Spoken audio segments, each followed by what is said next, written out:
medication, as in reconstituting a medication that you're going to inject. Typically, it will come in a powder form like this. You guys all should have one at your desk.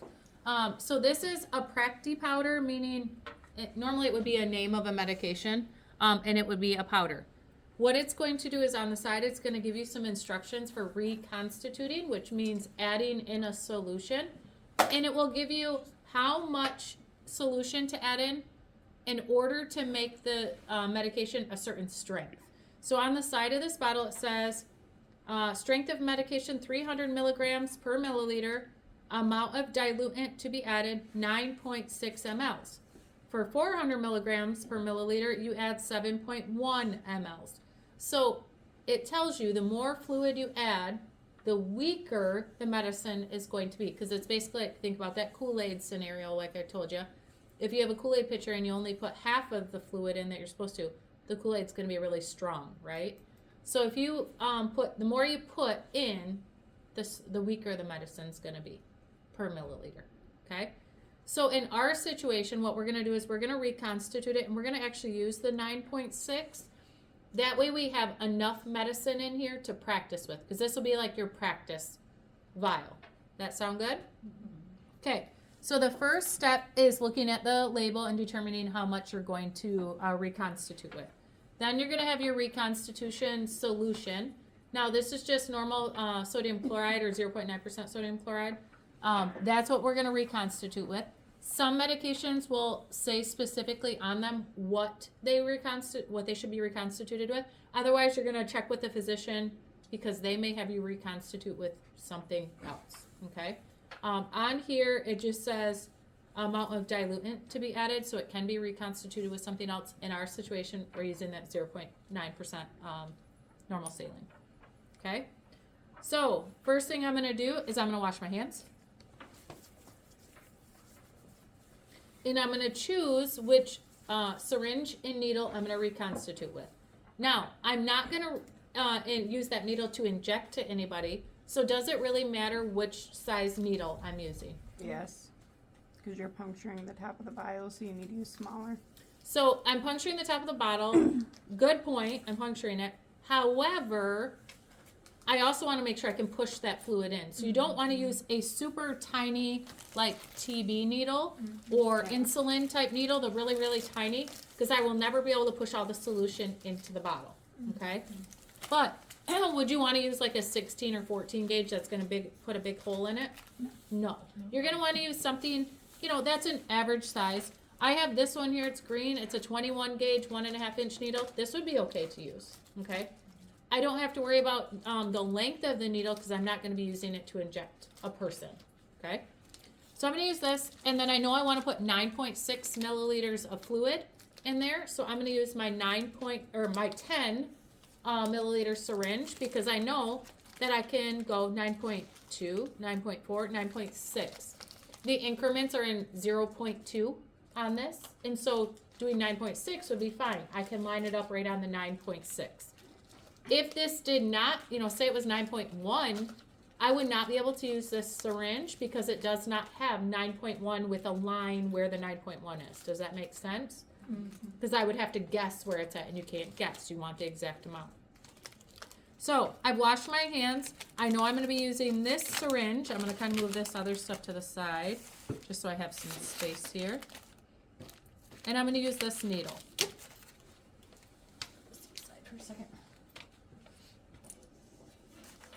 And here are my two things that I'm going to need here. Okay, I've washed my hands already. I can go ahead and put my syringe and my needle together. So what I'm going to do is open these, and there are certain ways you open them. They open at the end here, and they kind of pull apart the paper and the plastic. Okay. It's kind of set so you can see that this is the way you open it. You don't open the end or the tip of the syringe first. You open at the back. You're going to open it, and you can go ahead and pull this out. Now, the tip of this, where it's going to connect to this, is considered sterile. You do not want to touch it, okay? So that you have to keep, like, clean, not touching anything. I'm going to go ahead and open this. Now this opens the opposite way, whereas the end that I'm going to connect opens first, and I'll show you why. So you're going to go ahead and open the needle, being very careful not to touch the green part, which is the part that's going to connect to our syringe, okay? And then you're going to go ahead and put them together, and then you'll notice there's like a little corkscrew, and that's called a lure lock, and that's how it hooks together. So what you're going to do is you're going to twist this on until it's tight. You do not need to over tighten it, otherwise you will kind of crack that plastic. So just tighten it until it's like hand tight, okay? Now this is connected. The part that you want to avoid touching is in the center where the needle is attached to the syringe. We can set this down though on our barrier because that area still won't be touched, okay? Now we can prepare our powder and our diluent, or our solution that we're going to use to reconstitute. This is still like, we're pretending this is still sealed on here. To get these caps off, you literally just use your thumb and push up and off. Now, our top here, the little rubber stopper on the top is where you're going to puncture, okay? But even though these caps were on here and they're considered sterile, always get in the habit of wiping them down no matter if they're brand new or not. It's just a good habit to get in. So you're going to take your, what? The bottle. Yep, the top of the bottle. Yep. So right here where this plastic plunger, or where the plastic little stopper is, you're going to wipe that down, let it dry, wipe this down, let it dry. Okay. While that's drying, I'm going to look at my syringe and determine how much solution I'm going to be drawing out of this vial here. We decided 9.6, right? And so the big thing is this is a sealed container, right?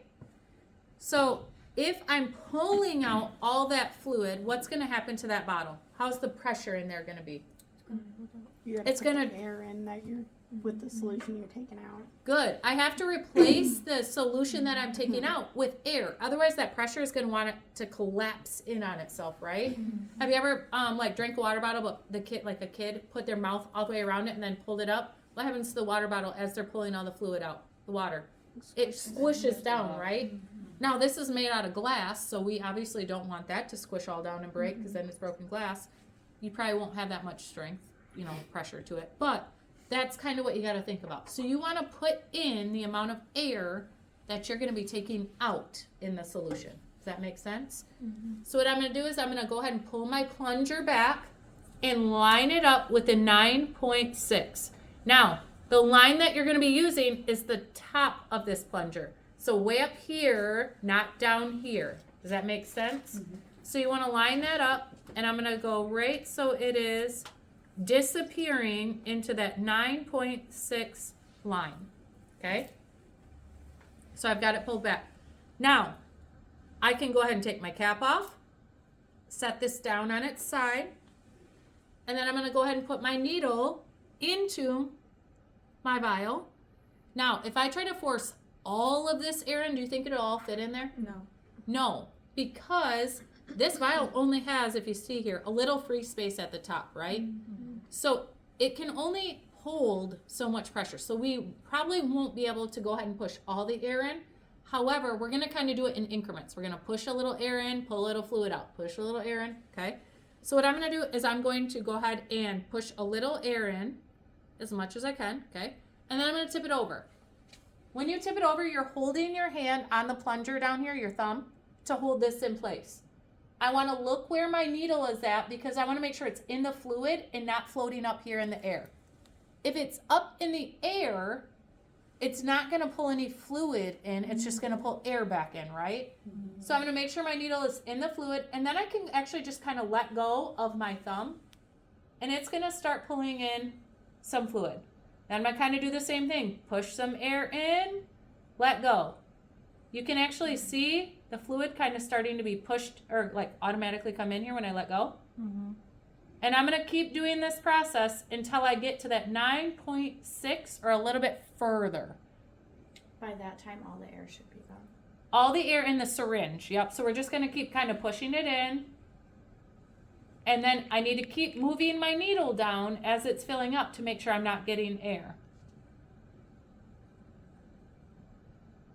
Still pulling it out.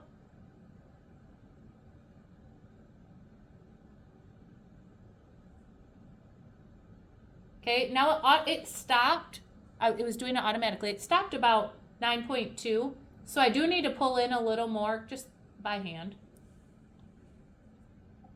Get my air out. Okay, now I have a little extra in here right now, and that's okay.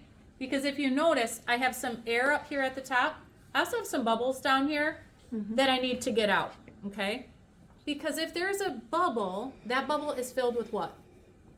Air. And that bubble is taking the place of where medication should be.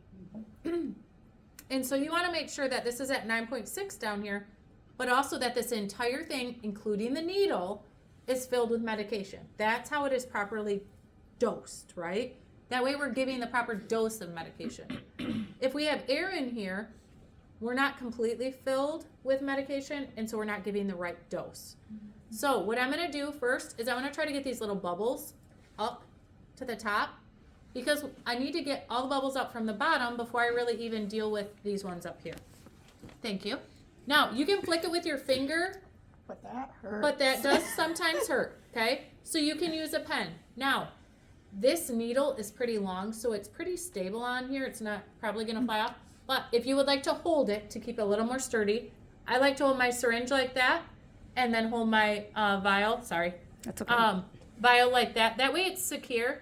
And then I can hit the bottom down here and get all the bubbles up to the top. Do they actually do that? Mm-hmm. Yeah. Oh.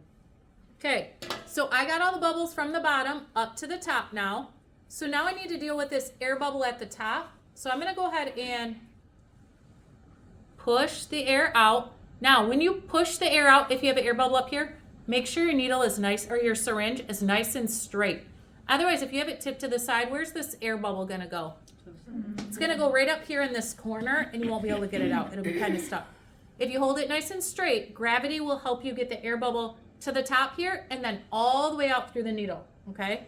And so I'm going to make sure my needle is in the solution. I'm going to go ahead and push up, and I'm seeing air still. Oh, now I'm not seeing any air coming out. So now I'm going to pull back to where I need to be at 9.6.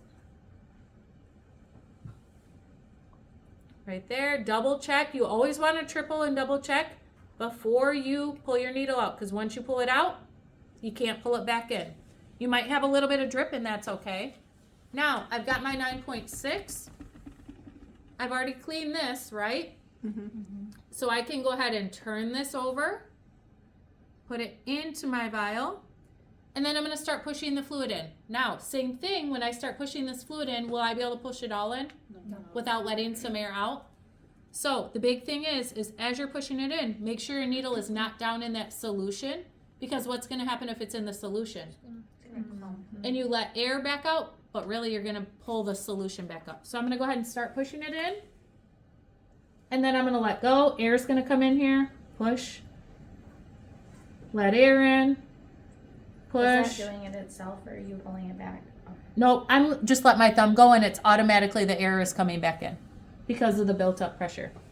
Same thing, pushing. Now look at where my needle's at. I better be careful. I better pull it up a little. Push. And then I'll do this extra couple little times. Just make sure that's all air in there. All the solution is out. Now I can pull this out. And I can put my safety on. How do I put my safety on? With my thumb? Edge of the table. Edge of the table, right? Because you don't want to accidentally poke yourself. Here. And all you need to do is pull that straight up, and your safety goes on. In order to fit this in the sharps container, oftentimes you have to push the plunger up, especially if it's filled with air, obviously. And then this will go in the sharps container. At my daughter's pediatric appointment, I always wonder why they like scrape it down under the table and they just close the needle. They're just putting the safety on, yep. Now, if you notice up at the top around this metal stopper here is still some like powder, okay? And so in order to mix this, there's also some down here. You can see it kind of floating around down there. In order to mix it, you roll it on its side. You don't want to shake it, just roll it to mix it. Or you can also twirl it to mix it. Honestly, I like the rolling better because it will get the edge right up here. And you're gonna roll it until it is fully mixed and there's not clumps of the powder left in there, okay? There's still a little bit left at the bottom down here, so I'm gonna keep mixing it. Now, this is simulation medicine, so it's probably not gonna mix 100%. Let me just see if I can get it a little bit better.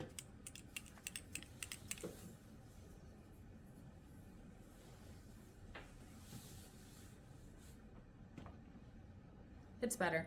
We're gonna call it, we would continue mixing it until it's mixed.